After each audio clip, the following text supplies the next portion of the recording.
Well, hello, and welcome to another video lesson. Today's lesson goes out by request to my student Buzz. He's requested a lesson by that little old band from Texas. Of course, I'm talking about ZZ Top and their song, Sharp Dressed Man. Great song.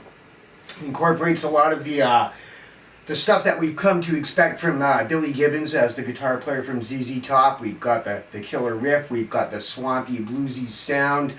Now, just a little bit of a trivia here for anyone who's been trying to get that Billy Gibbons sound. Billy does not use a standard guitar pick. He uses a peso. So, if you're having a little trouble getting the same sound as you hear on the record, don't worry too much about it. Unless you've got a peso, you're not going to get quite that.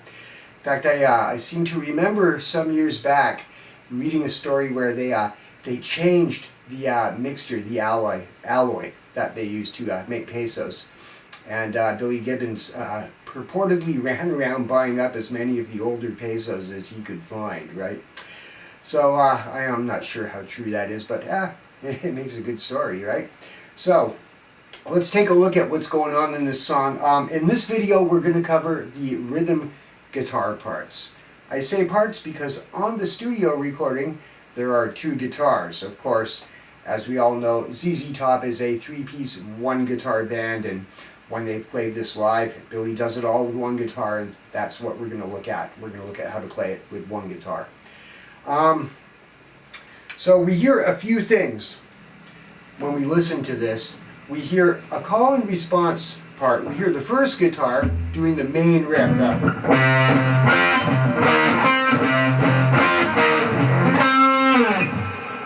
And that's answered by the response guitar going. So if you listen carefully to the studio recording, you'll hear that those two kind of just a little bit overlap each other. Of course, we're not going to be able to do that playing it with one guitar, but we can come pretty close. I've watched a lot of live videos of them doing this song. So let's take a look at riff number one. This is exactly the kind of riff that ZZ Top and Billy Gibbons in particular are well known for.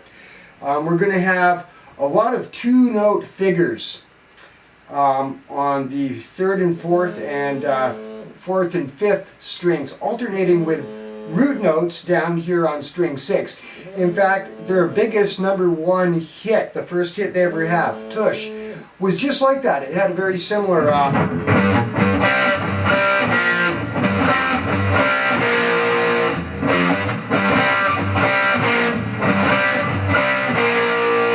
just like that.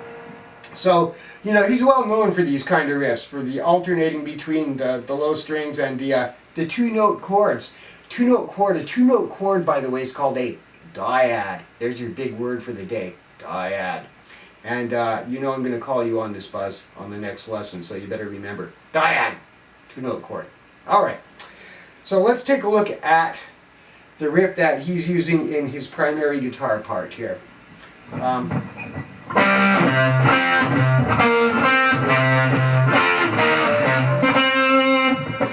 This is in C.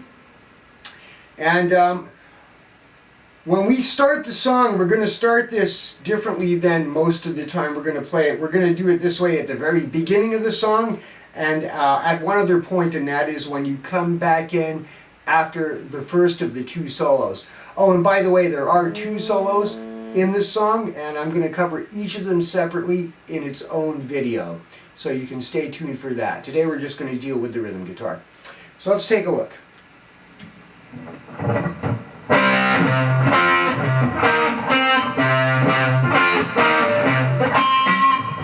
There's our opening riff. When you start this, and like I said, this is only for the very first time, you're going to start with your fingers on fret 10 of strings 5 and 4. I like to do it using my pinky and 3rd finger, with my pinky on string 4 and my 3rd finger on string 5. Because I feel like it gives me a little more control. But you could try doing it with your 3rd finger if you want, whatever's, you know, try it both ways, see what works for you. So we've got those 2 notes, downstroke on that. Then using your 1st finger, get the C note, the root note, on fret 8 of string 6. Now you're going to move your 3rd finger over to fret 10 of strings 3 and 4, you're going to bar them. Back to the root note on fret 8 of string 6. So now we have finger 1 barring strings 3 and 4 again, but this time at fret 8, followed by a single note, a C note, on fret 10 of string 4. So here's what we have so far.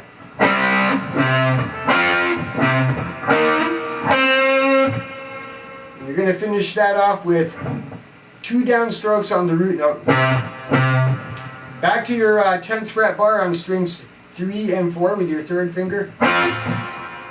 Drop it down to your 1st finger, 2 frets lower on fret 8. Whoops. Back to the root note.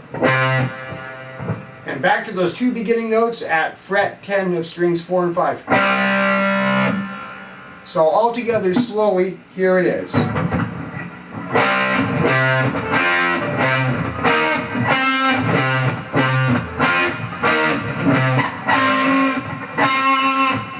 And if you can, at the end when you're hitting that last C note on fret 10 of string 4, try to get some vibrato on it and see if you can get a pinch harmonic out of it, a little squeal.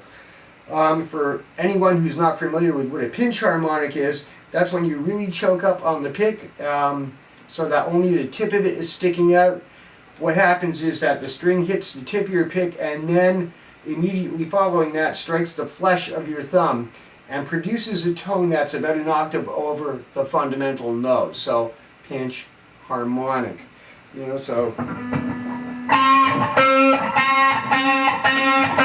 like that, right? So once again, here it is slowly.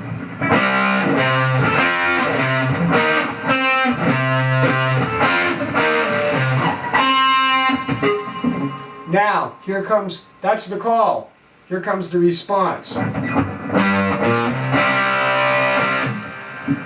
What we've got going on here is actually a little unusual in the way he's chosen to, it's not unusual for him, but it would be unusual for the rest of us. So we're going to start with our 3rd finger on fret 3 of string 6. 1st finger on fret 1 of string 5, pick it, hammer on to fret 3 of string 5, and then you're going to grab a C chord, this plain old C chord, except you're not using string 4, you're not using your 2nd finger. What you're going to do is use the curve of finger 3 to mute it. So the only notes you're going to get are the C note on string 5, the open G string, and the C note on fret 1 of string 2. Now, there's really note-wise no difference between that and your typical C power chord as played in 3rd fret position like this. Same notes, but there is a bit of a difference in the sound because you're using that open G string and that high 2nd string. He does this on tush too, where most people would do this. He does it like this. And what I just did there is I was using my pick on string 5, 2nd finger, 3rd fret, and I was traveling up the 3rd string using the 2nd finger of my picking hand, so that's hybrid picking, going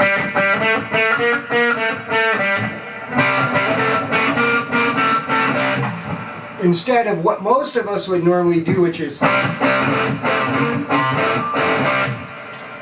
of course most of us would usually go, and Billy's going, but if you watch live videos of him, that's what he's doing. So once again, that response part.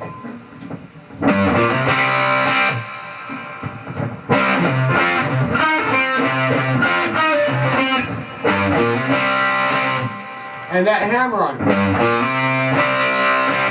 So pick string 6, pick string 5, and then get the chord twice. Like that.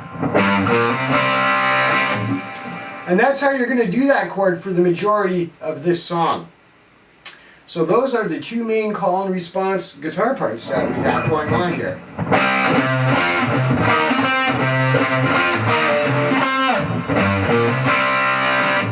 Now when you come back up to this, you're just going to go to the fret 10 of the 3rd and 4th strings, bar them with your 3rd finger, and go back to the 1st riff.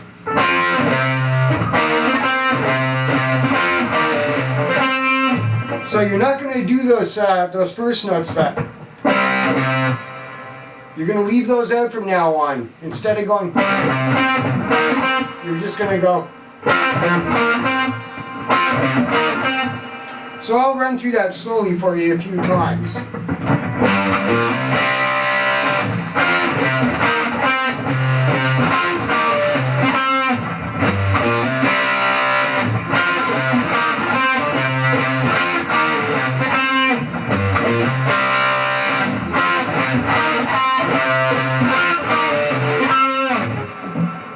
They do this 6 times.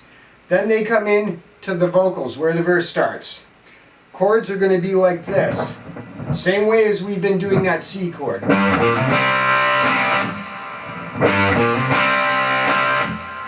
After that, you will grab a traditional C power chord with your 1st finger on fret 3 of string 5, your 3rd finger on fret 5 of string 4, and your pinky on fret 5 of string 3. You're going to strum it and slide it down to a B flat power chord on fret 1. Then you're going to play that B flat chord and move everything over to strings 6, 5, and 4 for an F chord. Like that.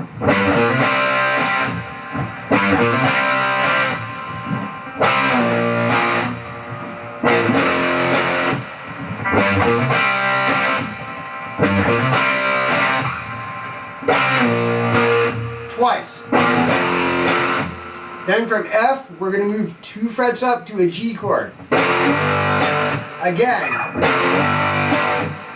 Then, that same C chord again, but this time we're going to delay the hammer on a little bit. This is for the chorus, Sharp Dressed Man. So you've got your same G note on fret 3 of string 6 with your 3rd finger. Here comes the hammer on. And then, like that. Now, how you're going to get back into the next verse, you're going to play 3 power chords. So you've got an E flat power chord here at fret 6. That's finger 1 on fret 6 of string 5. 3rd finger on fret 8 of string 4 and pinky on fret 8 of string 3. Move it all over to strings 4, 5, and 6 for a B flat power chord. So, strike it again and slide it up. And back to the riff.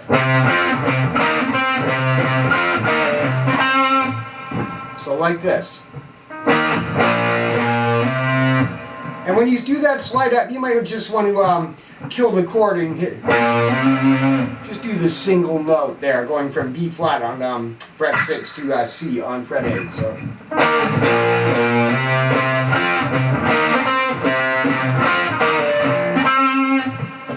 Now, that brings us to verse 2. After verse 2 is the solo. So when you go to get out of that part and go into the solo, you're going to do the same chords, but just a little different. What you're going to do is, instead of going, you're going to hit the upper ends of the chords. So you're going to still have pinky on fret 8 of string 3 and third finger on fret 8 of string 4. You're just going to hit those two notes. Take your pinky off, bring your second finger into play by placing it on fret 8 of string 5. Leave your third finger where it is.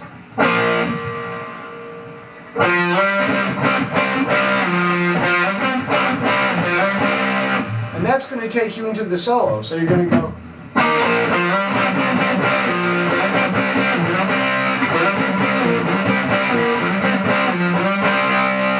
Like that.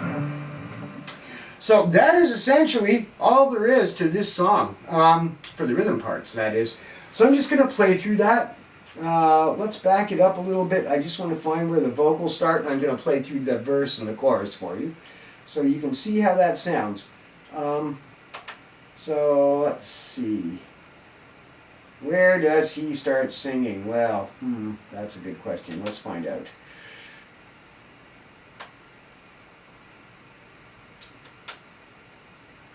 Hard to tell by looking at the waveform.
Don't do that.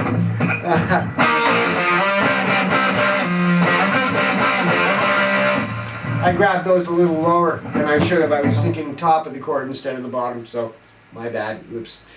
Yeah, so there it is. That's about all there is to the rhythm part of this. One other thing I could say is a lot of the times you'll see me hitting those chords twice. And that's definitely what they do on the record. Like the...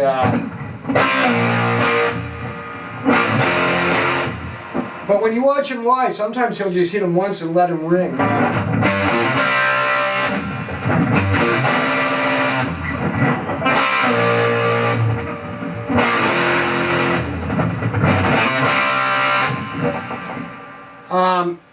Could be because that's you know, he's singing when he's doing that too. I can't remember if he sings that or Dusty Hill does. I think they both do vocals on it. So anyway, try different things. You know, try doing it twice, try doing it once. Whatever sounds good for you, whatever works best, mix it up. Have fun with it. So hope you've enjoyed the lesson as much as I've enjoyed doing it for you. Now I think you better go practice. I think you better go practice right now. Go on, get going.